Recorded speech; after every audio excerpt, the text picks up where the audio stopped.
হিন্দুশাস্ত্রবিদ তারাপীঠকে সতীপীঠ নয় বলেই মতামত দিয়েছেন।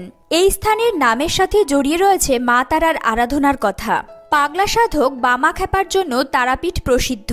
এই মন্দিরেই বামাখ্যাপা পুজো করতেন এবং মন্দির লাগোয়া শ্মশান ক্ষেত্রে বাবা কৈলাসপতি নামে এক তান্ত্রিকের নিকট তন্ত্র সাধনা করতেন। মা তারার আরাধনা ও পূজাতেই বামাখ্যাপা নিজের জীবন উৎসর্গ করেছিলেন। মন্দিরের কাছেই তার আশ্রম অবস্থিত।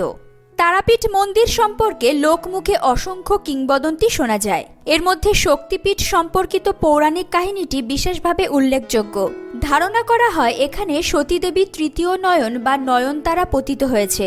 ঋষি বশিষ্ঠ প্রথম এই রূপটি দেখতে পান এবং সতীকে তারারূপে পূজা করেন।